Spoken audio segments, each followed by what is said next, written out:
Good morning. I'm Steve Clemons. I'm a political writer and journalist in Washington. I'm with the National Interest now, but I've been editor-at-large of nearly every publication in Washington, it seems. You know, the Atlantic, Quartz, National Journal, The Hill, Semaphore. So if you have a publication you want me to be editor-at-large of, call me.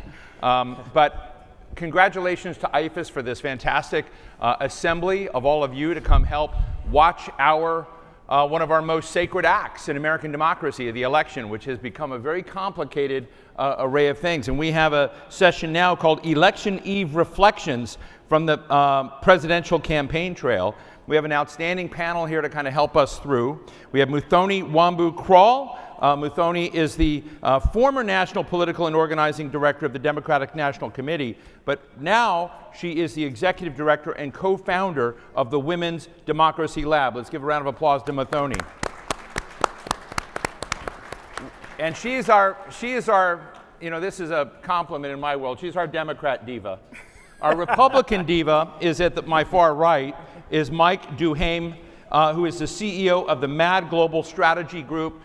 He has worked with Republican presidents in the kind of a Republican political world and worked with from everybody from George W. Bush to Rudy Giuliani. So I want to know how he squares that, but we'll come to that a little bit later. Thank you.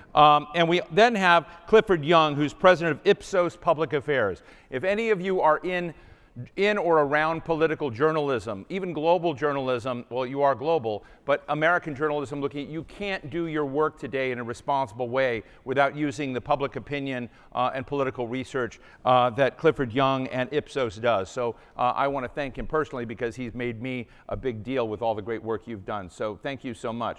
Look, what we're going to do here is have a discussion amongst ourselves of what matters and what doesn't as we sit on the eve of a day of choice tomorrow, not only at the presidential level, but at many other levels in this. And you're going to be out there looking at so many of these races around the world. We're going to focus on some battlegrounds, but there may be some surprises out there.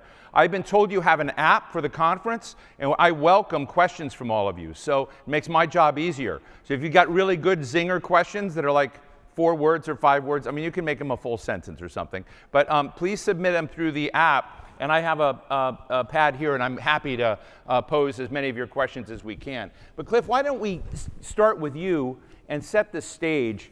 And I have to tell you, I'm skeptical in a way, even though I just said nice things about you. But polling, and I'll be honest, is a lot like alchemy for the medieval days. I mean, sometimes it gets it right, it often gets things wrong. But I'd love for you to kind of shade, as we're going into the finals of this tomorrow, where you're seeing trends and patterns that really matter from the incredible work you're doing out in polling. And I'd love to kind of hear from you and our audience hear from you. How is this becoming more of a science or more difficult as we go from election to election, as you kind of look back at previous elections and whether we're fine-tuning or getting further off the mark? So, Cliff. Oh, just that, right? Yeah. I defend the whole profession. In maybe 2 minutes. Yeah, I am a pollster, not an alchemist, right? And there's a degree of fuzziness, obviously, to polling, and we have to understand that. It's only as good as it can be, right? And today, just let's take the broad perspective. Politics itself is wreaking havoc on our method. And what do I mean by that? I mean, there's been a rise around the world, and we know this at Ipsos tracking it, a rise around the world of anti-establishment sentiment. We see this in the United States, we see this in Europe, we see this in Latin America, we see this in Asia. We saw this across all elections globally. And unique anti-establishment brands like Trump, like Bolsonaro in Brazil, like Le Pen, attract individuals. Can I just ask not to intervene, but I want our audience to understand how Donald Trump, a billionaire real estate developer from New York, somehow became that off-brand guy. That's interesting. He is off diagonal, right?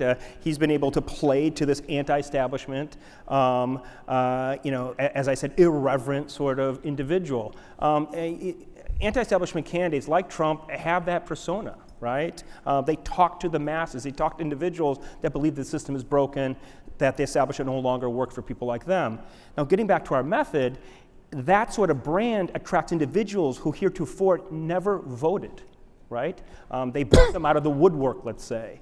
And it's difficult to capture them. And indeed, in 2016 and 2020, the polling industry in general underestimated Trump. Why? Because these individuals were difficult to find. We spent the last 4 years working really hard to try to adjust our sample and adjust our methods, and we will see tomorrow if we're on spot. So we just had a poll come out, I think yesterday or the evening before yesterday, with a prominent polling firm. I'm sure you know the people. Looking at a state that was on nobody's map that might move, and that was Iowa, showing Kamala Harris, 4 points ahead or something, but at least ahead at any level of Donald Trump in Iowa. Is there something happening out in polling? We've seen other pollsters now come in and say, you know what, we undercounted women, we underrepresented women in our poll, maybe we have some things wrong. Are we potentially looking at a moment of, I would call introspection in the polling industry of getting it wrong again? Yeah, so the big worry in the industry today is that we overcorrected for Trump, right? That we're downplaying. Explain what that means. That means that we were wrong in 2016, we were wrong in 2020. So you amped his numbers because there was a hidden... Well, we adjusted our sample, trying to target these individuals that are hard to get to. The question is, do we have too many of them in our sample, right? And I think that's the worry today. That's why I'm not sleeping at night, because we just don't know. And the poll that came out in Iowa could be a signal, or it could just be noise.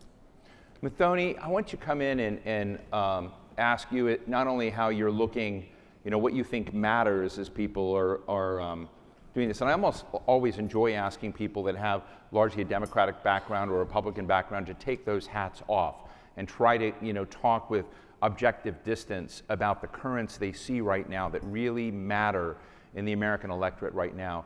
And I gotta be honest, it bothers me as an American voter that we are right now talking about 7 battleground states. I mean, I've got them all memorized. We can probably, create a song here of the 7 battleground states. Because you're really telling, 43 other states and territories, beyond 43 states plus territories, that they don't matter in the equation.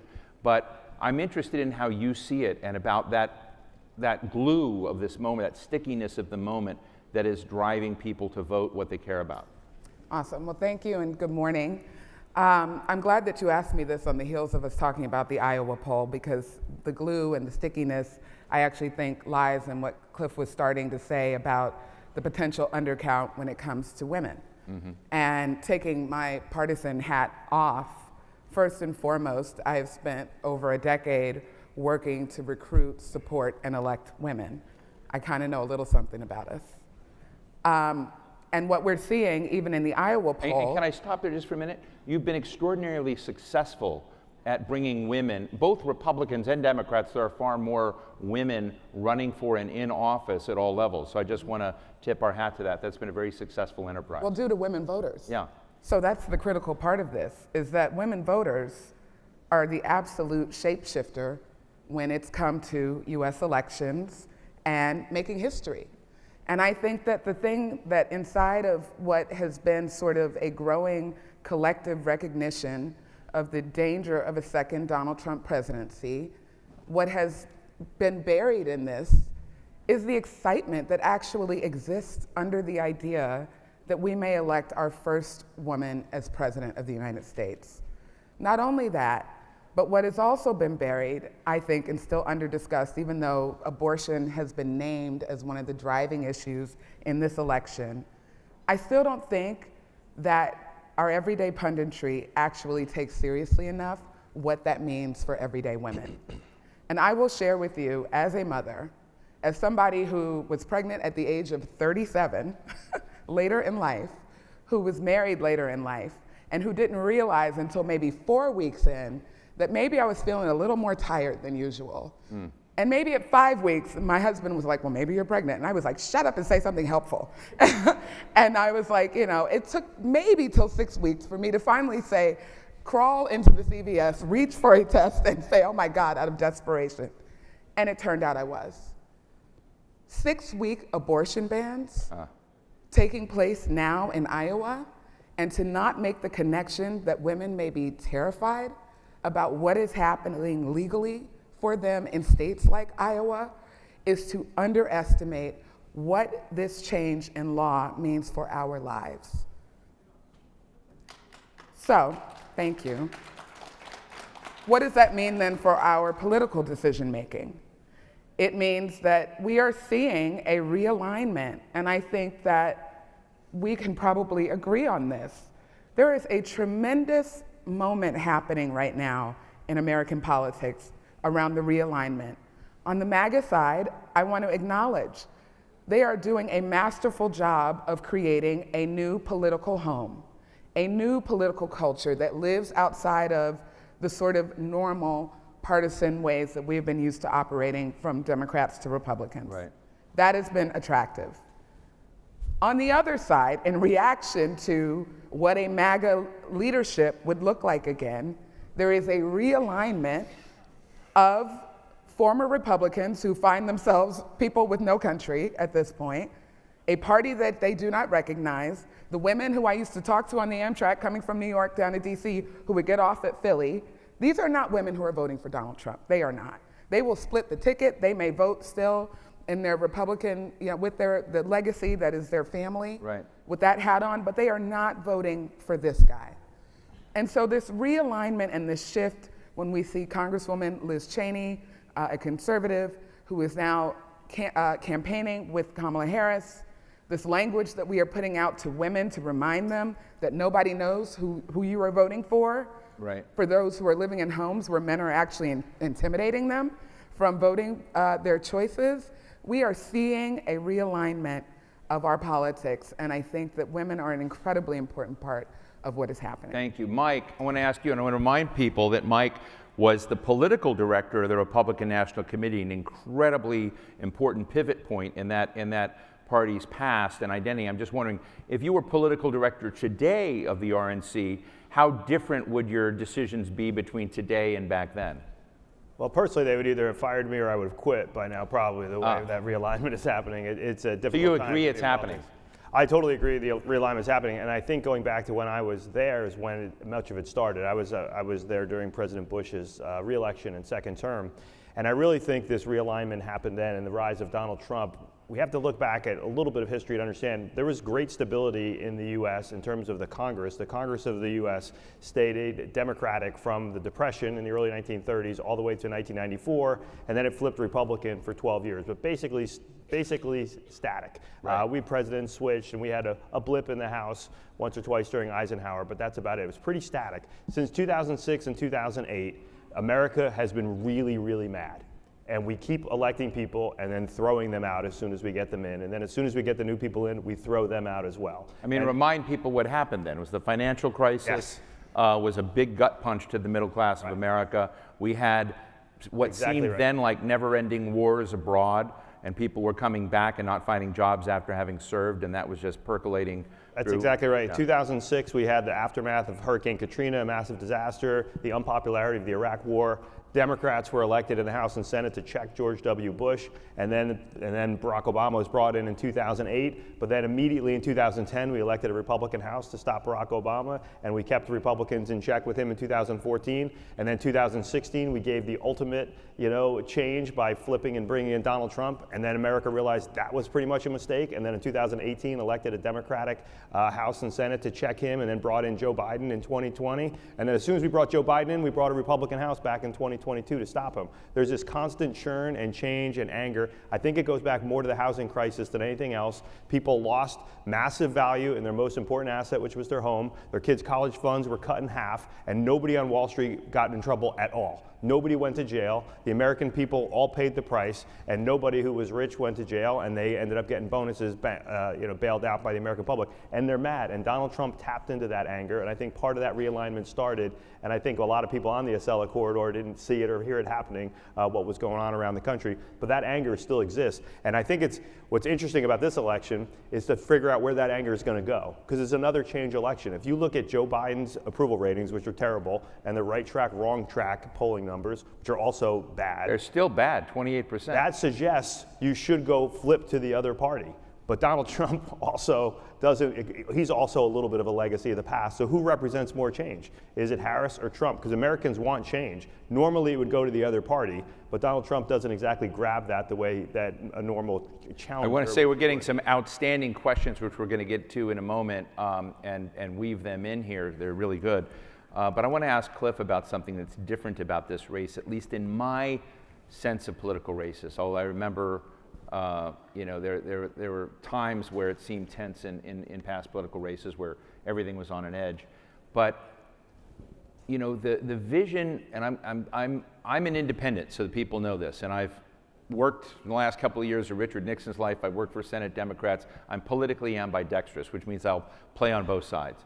But I want to ask you about the visions that Donald Trump versus Kamala Harris represent. Donald Trump is not chasing the middle. He's talking about a very dark vision of the future with incredible references constantly to violent metaphors and what sound like threats or what interpreted to be threats one way or another. But it's not a picture of coming together, etc.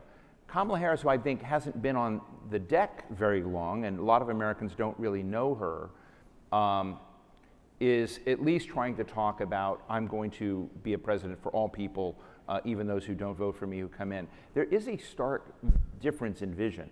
But if you look at it, to go back to something that Mũthoni said, about the people not voting for Trump, there are a lot of people voting for Donald Trump. 46.5%. I mean, I interviewed Paul Begala and Paul Ryan, former Speaker of the House, the other day, and I said, what would surprise them? And they said, what would surprise us if Donald Trump's numbers moved an inch one way or another? They're rock solid. Doesn't matter what he does. He's got 46.5% of the vote. And you can win the Electoral College with 46.5% of the vote, depending on whether the country's breathing one way or another. But why is that? I mean, and I'm just interested, has America become a very different nation that virtually half of its public somehow entertain that dark vision? That's a great question, and I would just put it in the context of long-term, widespread social change. Indeed, in the United States, in the West in general, Latin America, Europe, populations are increasingly becoming more progressive and more tolerant. This is a fact, not across all domains, but across many. And what we're seeing in the United States and in Europe is a reaction to that. And you can understand Trump in that context. He represents the reaction to long-term broad change, and you can hear that in the campaigns, right? You can hear Kamala Harris framing it about, let's look towards the future, America of the future, America that's more diverse, opportunity economy for all. That's the emergent America. And in Donald Trump's rhetoric is about, let's look to the past, let's take back America and take it back to where it was. And coupled with that Trump perspective is, as I said before, there's this deep-seated undertone of loss and nostalgia, of feeling that the establishment no longer works for the average person, that the system is broken. And he ultimately is tapping into that. He ultimately is their champion, and that's what we see today. We see the dispute around these broad social trends. Can I add, though? Yeah, I think it's a three-legged stool. So yes, it is change management. Yes, it is the fact that, frankly, as Mike said, so many people's lives just have not changed. They have not materially changed for the better, let's say that. And they cannot see a path for that to happen. The traditional ways that we would do improvement feel so, at this point, off the charts for people. Home ownership, other places where we can, have industries even that allow you to advance and have a living and a good wage that you can raise a family on without necessarily having to have a 4-year college degree. And even with a 4-year college degree, you have a generation of young people that are struggling to be able to afford to live. Right. So those things, that's the second leg of the stool. The third is the absolute mis and disinformation that has been driving and helping to radicalize over and over and over again parts of our citizenry since 2016. And we know that there has been sort of no pieces left untouched. This probing and looking for the weaknesses and finding and targeting groups of people who, in particular, whose lives have been tough. which is why African Americans were targeted in 2016 above and beyond any group for misinformation and disinformation. And now we are seeing the seeds of that beginning to blossom over into the MAGA movement. Quick question, Mũthoni. As a guy in the media, and I look at trust in the media collapsing even below trust in government, which is, sorry folks, our fault. But I'm interested in why trust in conspiracy theory purveyors is so high. I mean, if the American public was distrusting across the board, I'd be fine. But they're distrusting serious institutions that have been part of this matrix, and a lot of you are going to be interacting with this in American civil society in this time of choice, and yet I'm just wondering why trust is so high in the wrong folks. Because these are serious elite institutions. And these are also, there are ways to sort of partition people off. In particular, I mean, there's sort of been a partnership with the religious right. Right. There are places where you can go to begin to build the foundation for this, and then you move up from there. And so when you're organizing, when you are being really wise, you start in the places that are going to be your lowest hanging fruit, and that's what they've done. Cliff? I just wanted to add, I think this is a great point. And so over the course of this electoral cycle, Ipsos has had a module on all of its polls concerning misinformation. And we ask falsehoods, whether people believe it or not. And factually, empirically, the right is more likely to believe falsehoods than the left. It's just empirical fact. And I agree that elite institutions are under threat, are undermined in terms of their credibility because of this whole rise of an anti-establishment orientation and sentiment. But I'd also say that people take their cues from their leaders. Leaders are oh so important when you have information vacuum. And what we find is that these leaders who push falsehoods are more likely to have them stick than those that don't. So yeah, it's real. Leaders are important for queuing, and elite institutions are undermined because of anti. Mike? Yeah, I don't blame the voters who believe it. I blame the leaders who push it, or the leaders who stand by quietly. I mean, Donald Trump said he didn't lose the 2020 election. He did. I got vilified by the right because I was political director of the RNC, and I was saying I know how many votes come out of Philadelphia, how many come out of Milwaukee. He lost. And it's that simple. And man, I was crushed by the right for that, as if that is somehow traitorous to say, hey, the election wasn't stolen. It was done right. But I blame Donald Trump for saying it. I don't blame the voters for believing it. They believe the President of the United States knows more than they do, and they have distrust in other folks. And then it was too many people who stood by, who knew better, United States senators, former governors, others who stood by, not because they agreed with him, but because they were afraid of him, and that's a problem. You need leaders to stand up to your own party, and they don't want to be lectured by academics, and they don't want to be lectured by the other party. They need leaders in their own party who will be willing to stand up. Let's whip through a couple of these questions real quick. Let me ask you, Mike, what strategies and messages are most effective in the final days of a presidential campaign? And how do these affect voter turnout? And I should say that by tomorrow morning, unless I'm wrong, about 2/3 of the American public has already voted, right? So you've got 1/3 you're still playing with tomorrow. Yeah. Am I largely right in that? Yeah, yes, you are, and it's. So can it matter? Can the final messages matter? It still matters. It still matters in those states that could be decided by 1 point or less. Absolutely, if 1/3 of the electorate is still coming out, or in some states like Pennsylvania, it'll be more than half the electorate. There's still plenty of people, especially in the eastern part of the country, that vote on election day. The western part of the country, much more mail-in ballot, early voting. 20 years ago, you used to know who was going to win Nevada by the Friday before because 85% of the electorate had already voted. So right now, there's two things going on. One is get out the vote. Most of it is get your voters to the polls. Who are they? Get them out, because if you can change the composite of the electorate can be 55% women instead of 52% women, that's great for Harris, right? If it's more men, that's good for Trump. If there's more seniors, maybe it's good for Trump. Obviously, the partisan break. So a lot of it is getting your voters out. And campaigns know who are the voters who don't vote every election, and those are the ones they're focused on. If the four of us probably vote every election, nobody's really trying to get us out to vote. They know we're coming out. The campaigns are focused on those, what they call low propensity voters, voters who vote infrequently, and you're trying to get them out. And the second, there are still some persuadable voters. I agree with the premise of your earlier question. Donald Trump is not moving one way or the other. He's not going up or down. But Harris still, because she had a very brief. I mean, Donald Trump could go golf at Mar-a-Lago and he's still going to get 46. But what he's trying to do, smartly, what he's been trying to do is keep you from voting for Harris. And because Harris has had a short window for her campaign, it was a huge mistake for the Democrats not to have a primary. That falls on President Biden for not leaving when he should have. If the Democrats had a primary, Harris would be a better candidate by now. Maybe she would have won the primary. If she had, she'd be a better candidate with a better campaign, and the American people would know her better. Right now, the big X factor for those voters that really haven't made their mind is whether or not, I know what Donald Trump is. I would love him, hate him. I know exactly what he is. He's telling me some things he's going to do, like no taxes on tips. The question now is Harris going to make my life better? And she's still relatively new. Do you agree? Would she be better if there had been a primary? No, I don't know. So that an anointment was better than a primary? Well, I would say that it's the time frame that we are talking about. So I think that, I do think she would have been strong. I think she would have been the stronger candidate coming out as the vice president. And it's not like this would have been her first time at this. But I also think that in making history in this country, it is tough for women to run and win these top executive offices.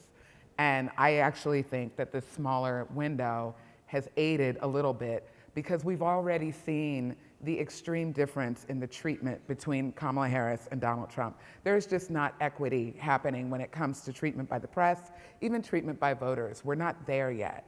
And so I think that at this point, the shorter campaign that she has, my God, we couldn't have asked better of her as a candidate in less than 4 months to have put together the kind of ground game that they've put together, for her to have gotten better over time, and I think now has really hit her stride, particularly at a time when voters began voting, and that she has done the most that we could have asked for her from a candidate put in this position at this time and in this hour. I do think some of this is also, again, aided by the fact that Donald Trump presents such a dark, stark contrast on the other side. Can I just ask you all, you know, when I think about the way we talk about politics, when we talk about racial divisions, gender divisions, socioeconomic divisions, geographic divisions, and it seems to me in my political observations, what used to happen is that there used to be a kind of mutual respect enough across those divisions, and there are historic blind spots in what I'm saying, because clearly I don't think that applies to the black community in terms of the way it was demeaned and neglected for so long. But I think as you kind of look at that race, it just feels like this is a time where everyone is looking at a zero-sum game, that if somebody else wins, I lose. And it's a very different feeling. And so as we see more women empowered to run and take place, more people of color coming in, how do we move that so it's not seen as a zero-sum loss by people that aren't of color, that aren't of that gender, that aren't, and I've seen this across the board. I interviewed Joe Biden. I'm not sure this is a helpful reference, but I interviewed Joe Biden in 2016 when he was vice president. And he said, and this is after Hillary was going to run against Trump, and he said, Steve, this was an on-the-record comment, it's in the Atlantic, he said, the problem with the Democratic Party is it had become a party of snobs, and we need to fix that. And I'm just wondering, do you think from his perspective that that has been fixed, and that you know, you can reach beyond, that no matter what identity is coming to power, that we can have a more inclusive equation in the end? Mũthoni? I don't think the Democratic Party is a party of snobs. I think that there are decision makers that weren't very inclusive. Right. And I think that the decisions that they made us look like what he has said. Right. I think that we are still the party where the majority of union voters are living. I think we are still the party that cares the most and will do the most and has the candidate who has spoken the most about lowering taxes and making life better for lower class and middle income folks. And I think that, frankly, Kamala has really been the first one to come back for lower income folks. We have not talked about poor people in God knows how long. My husband is from the Netherlands and noticed it immediately, that every message out there was about the middle class. Right. And he's like, what? And he's looking at a country that is suffering, where children are going to bed hungry in one of the wealthiest countries in the world. And we are not talking about this regularly in our messaging. As an outsider, he could feel that right away. He could feel this right away. Cliff? Oh, I'm sorry. No, so I hope that answered your question. Yeah, Cliff? Yeah, I'll take it a little bit different way, but we just did a poll that shows that 2/3 of each side thinks if the other side wins, it will be an existential crisis.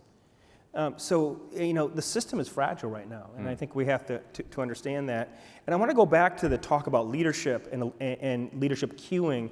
I think we also have to understand that the present situation is a result of a breakdown of elite consensus about how to behave, right? And that's something, obviously, it's not just an American phenomenon, it's a global phenomenon that we're seeing, but it makes consensus building post-election that much more difficult. And that's actually what I'm most worried about in the short term, is coming out of this thing, one way or another, limping along from a credibility standpoint.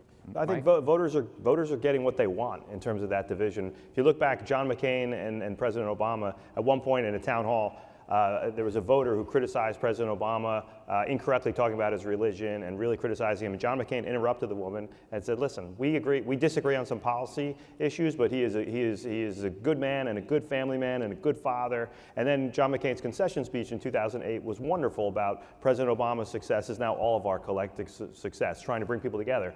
That sounds great. The Republican voters rejected it. They hated it. Governor Christie, in the aftermath of Hurricane Sandy before 2012, welcomed President Obama to New Jersey 6 days before the election. Maybe the last great show of bipartisanship in America. 85% of the state was without power. It was a complete disaster. Hundreds of people died, hundreds of thousands of homes destroyed, and Republicans punished him for it forever. They will never forgive him. So there is that zero sum. There was this voters, general election voters in New Jersey rewarded him. He got reelected with historic numbers, but Republican primary voters think compromise is a dirty word, and they do not want that bipartisanship. There used to be a time where people rewarded bipartisanship. That's not the case. Maybe we'll go back, but right now that's not the case. The voters are getting what they want in terms of this division, in my opinion. Well, let's go real fast through these questions. Lightning round, so we got like 8 of them here. Cliff, to what extent, got a day left, does door knocking, any other rallies make a difference in battleground states?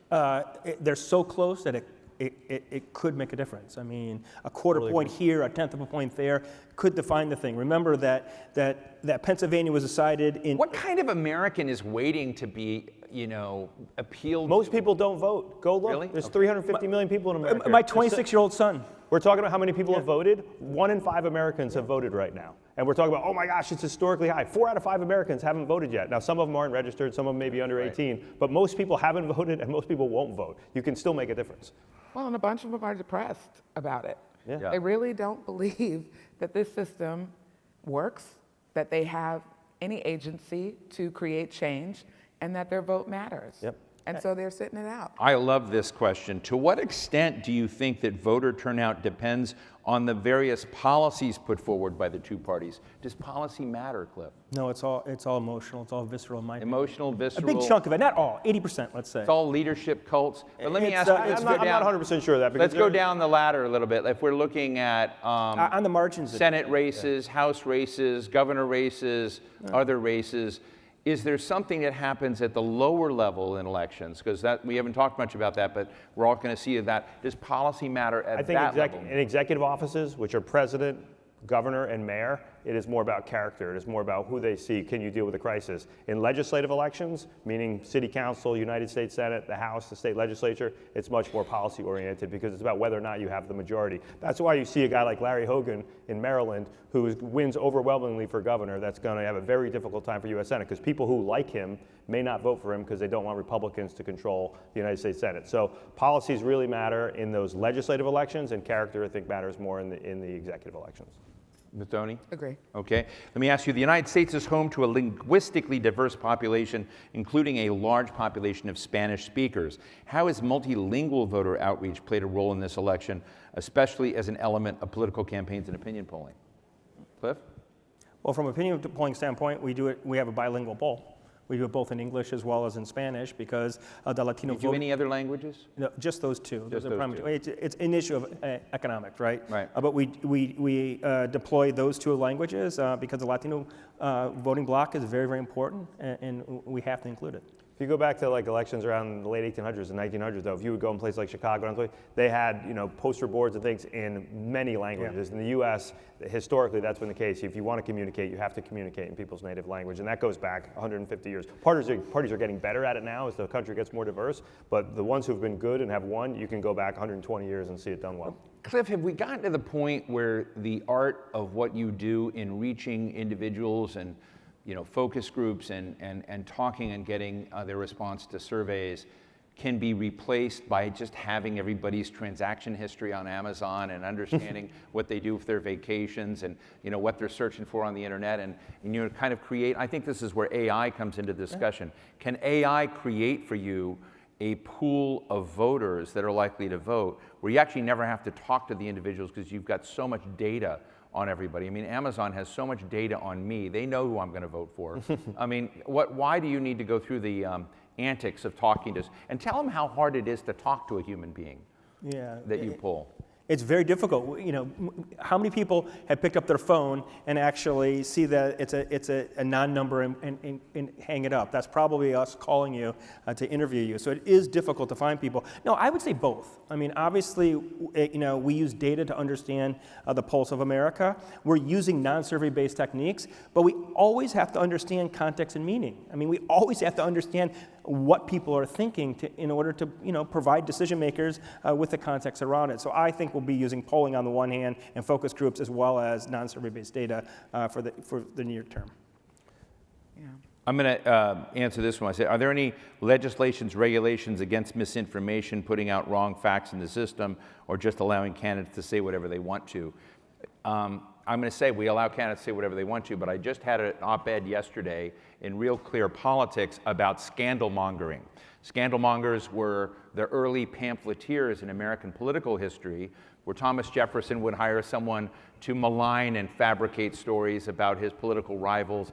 Alexander Hamilton would hire pamphleteers to malign and hire, and a lot of this was, what we see today. Now these were notable individuals, but I talk a lot about scandal mongering and what you do, and so there are people like Steve Ballmer, the former CEO of Microsoft, who's invested in something called USA Facts to kind of lay out without political tilt, just facts so that people can kind of look at it, or Glenn Kessler at the Washington Post, who's tried hard to kind of create a Pinocchio system of attaching 4 long noses to the biggest lies in politics. But is there anything from any of you that regulates against misinformation criminally or by regulation? Well, and I don't think so. But you can't put up a television commercial that has an outright falsehood or lie in it. It can get pulled off. So when you do a television commercial, you have to have legal documentation. I can't say you raised taxes 100 times if you didn't. I have to have 100 different votes that you made to raise taxes. So if you have a commercial that's patently false, it can be pulled off the air. Well, yeah, and that's why there's been an attack, again, sort of by the MAGA side around fact-checking. I mean, there is just an absolute desire to remove all barriers to their being able to tell people anything, to be able to push lies as facts, because that is part of what has been working for their political strategy. Yeah, there's no rule against half-truths or leaving some of the truth out. That's really what you have. You two agree way too much. By the way. Very reasonable. But you're both so reasonable. I was just going to say the American population sees it as a slippery slope. Yeah. Yeah. So where is something that's reasonable versus censorship? We have to be careful in public opinion. I would tell you, as a guy in this business, I very rarely see any regulation, and I see a lot of misinformation in ads. And it's a very, compared to other governments around the world, and many of the governments you come from, I think there's a greater permissiveness because of our First Amendment. Yes. It makes it very difficult to do it, and such to the point where, depending on how you look at what speech means, you can be Elon Musk and offer $1 million a day for people to sign a petition and a thing. And I got to tell you, there's just no way that is legal. But there are a lot of people that think it might be. I mean, this is the kind of world we're in. It reminds me of the Winston Churchill quote, democracy is the worst form of government ever created, except for every other kind that's been tried. Exactly. So the First Amendment's great, but it allows for some of this. Real quick, Mũthoni, what should be the readiness of elite institutions, public law enforcement organizations, if there's a possibility of not conceding in the result of the election? Sorry, say that again? What happens if Donald Trump doesn't accept the election, or Kamala Harris doesn't accept the election, and they call out their brown shirts? What's the readiness of elite institutions to deal with that? I think actually more than people may realize, and that's just because the nature of being elite institutions.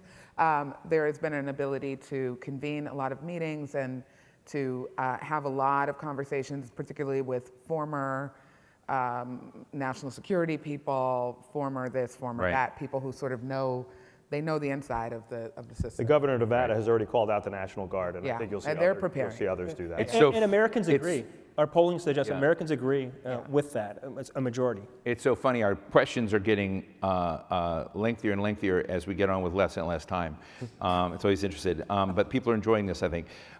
Cliff, in the past, has opinion polling indicated that a certain candidate would win, but the other candidate ends up winning the election? Is opinion polling always accurate? I don't know. Memory of Hillary 2016 maybe, right? We just pulled that one. Quick synopsis. Yeah, so we were off by 3. And we thought, as Hillary Clinton, all thought. We thought we were going to win, and actually she lost. That said, when you looked at the other signals, models, the economy, those sorts of things, it suggested that the ratio was much closer than we thought. But yes, we do err. Just short on this, but I think it's important, real short answers.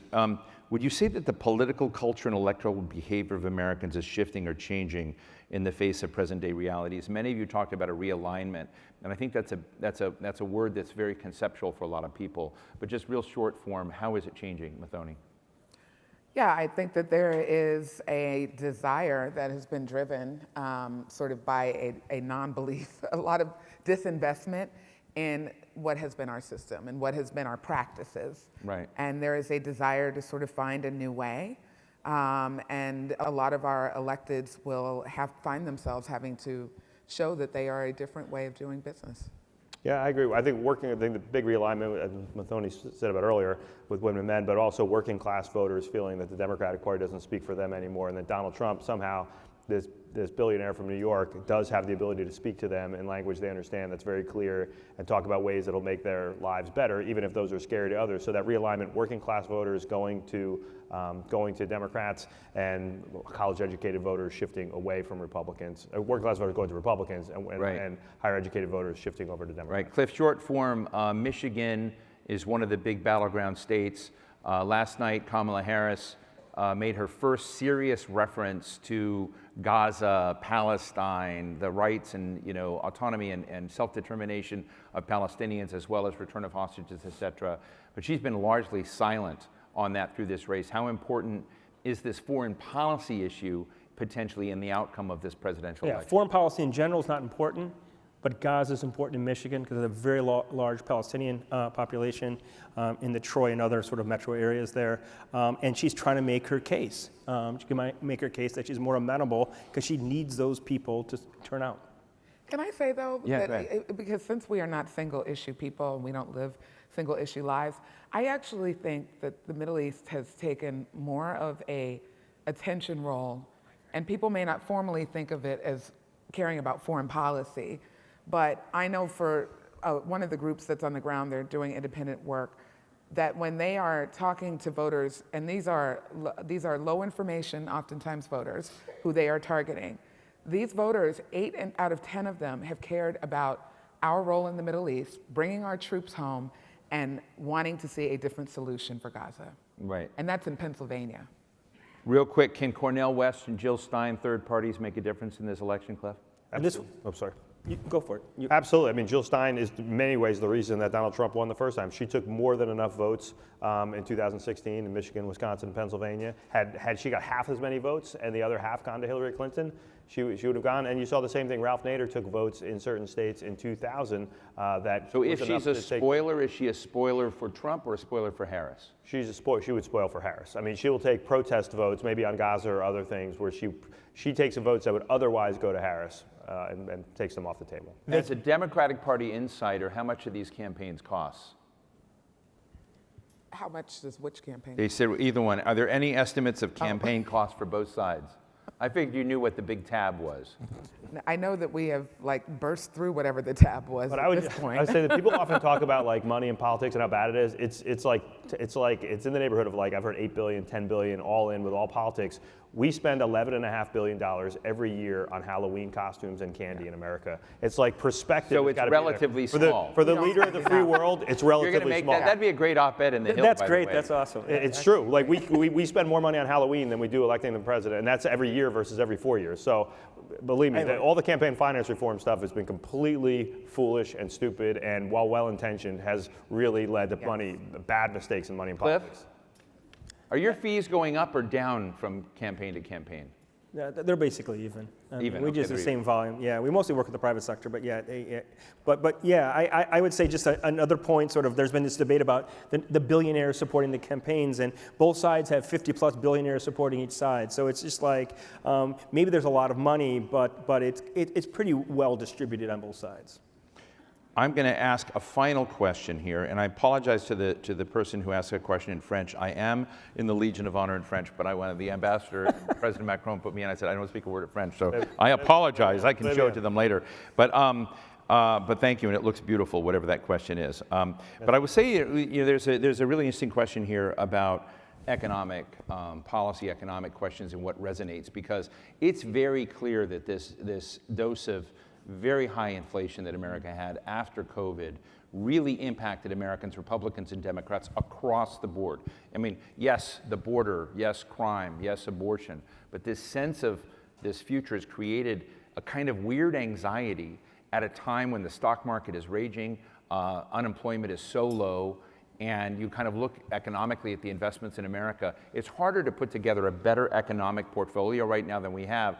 But because of inflation, even though it's coming down, people. So I'm interested in this question here, just as we finish in this last minute, and then you all get to have a break.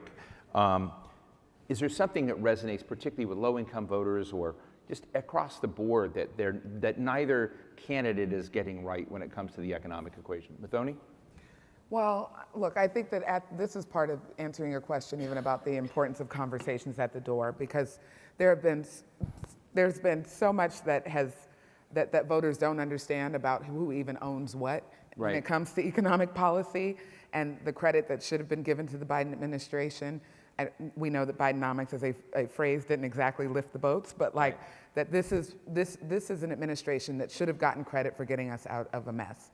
And where we are sitting now is that we are having to lay that out for people door to door and really share with them which candidate is actually going to be on your side, which party has been on your side when it comes to your economics. The economy is less about statistics and national statistics and more about how you feel. Can I afford my vacation? Am I putting enough money away for my kids' college funds? And the inflation, while the inflation has slowed, those prices skyrocketed, and they didn't come down. They just stopped going up as fast. And so eggs are so expensive. I rarely buy eggs, but I went to buy eggs. They're so expensive. Try buying egg whites too. It's just as expensive. So the prices never went down. They went up and they stayed up, and that's a problem for the current. Yeah, it's cost of living. The Biden administration missed it, didn't understand that inflation disorganizes the household, functioning of the household, and now we are where we are, but it is the issue in our mind.